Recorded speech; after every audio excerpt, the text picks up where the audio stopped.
அல்ஹம்துலில்லாஹ். உடன்குடியில இருந்து உங்கள் அபோ. அதாவது கரு பழனியப்பன் ஒரு மேடையில என்ன பண்றாரு அப்படின்னு சொன்னா, அதாவது கேட்கிறாரு. எப்படி கேட்கிறாருன்னா, பம்பையில ஐயப்ப பக்தர்கள் குளிப்பாங்க. அப்ப அவங்க குளிக்கும் போது மூக்கை பொத்திக்கிட்டு என்ன செய்யறாங்க, முங்கி எந்திரிக்கிறாங்க. அப்ப அவங்களுக்கு நல்லா தெரியுது, இப்ப கேரளால அதிகமா இந்த அமீபாங்கிற ஒண்ணு பரவிக்கிட்டு இருக்கு. நீர்ல மூழ்கும் போது மூக்கு வழியா போய் மூளையை பாதிக்குது. அப்ப அவங்களுக்கு அந்த நேரத்துல தெரியுது, மூக்கை பொத்திட்டு உள்ள முங்கும் போது அங்க ஐயப்பன் காப்பாற்ற மாட்டான். அப்ப ஐயப்பனுக்கு பயப்படல, அமீபாவுக்கு தான் பயப்படுறாங்க அப்படின்னு சொல்றாரு. அப்படி சொல்லும் போது அங்க அமீர் என்ன பண்ண, டைரக்டர் அமீர் பின்னாடி உட்கார்ந்துருக்காரு. அவரு சிரிக்கிறார்.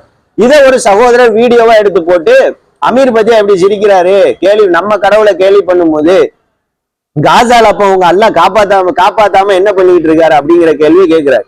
இப்ப அவரு கேட்கிற கேள்வி சரி, அவர் இடத்துல அந்த கேள்வி சரி. ஏன் அப்படின்னு சொன்னா, அவங்க நம்பிக்கை கொண்டு இருக்கிற கடவுளை, அவங்க நம்பிக்கை கொண்டு இருக்கிற ஒரு விஷயத்த நீங்க அது தவறா உங்களுக்கு தெரிஞ்சதுன்னு சொன்னா சரியான முறையில நல்ல ஒரு அணுகுமுறையில புரிய வைக்க முயற்சி பண்ணணுமே தவிர இந்த கேலி நையாண்டி பண்ற வேலையை என்ன செய்யக்கூடாது.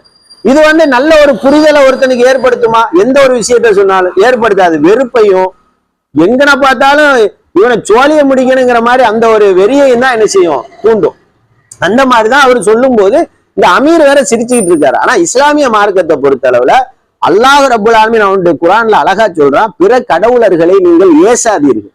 ஏசாதீங்கன்னா நையாண்டி பண்ணாதீங்க, கேலி செய்யாதீங்க, இழிவா இது பண்ணாதீங்க. ஏன் அப்படின்னு சொன்னால் அவர்கள் அறியாமையின் காரணத்தினால் அல்லாஹுவை ஏசுவார்கள் அப்படின்னு அல்லாஹ் ரப்புல் ஆலமீன் சொல்றான். அப்ப அமீர் அந்த இடத்துல கரு பழனியப்பன் பேசிய இந்த பேச்சுக்கு அமீருடைய அந்த சிரிப்புங்கிறது கண்டிப்பாக கண்டனத்துக்குரியதுதான், பெரிய அளவுல கண்டிக்கத்தக்க ஒரு விஷயம்தான்.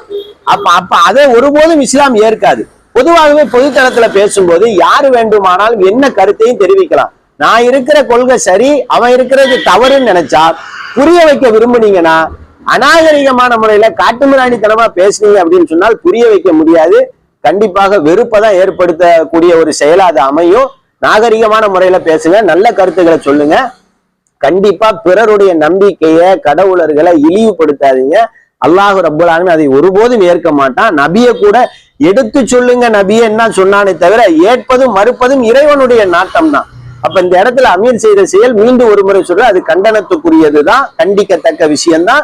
இஸ்லாம் ஒருபோதும் பிற கடவுளர்களை கேலி செய்யறத, நையாண்டி பண்றத ஏற்றுக்கொள்ளாது.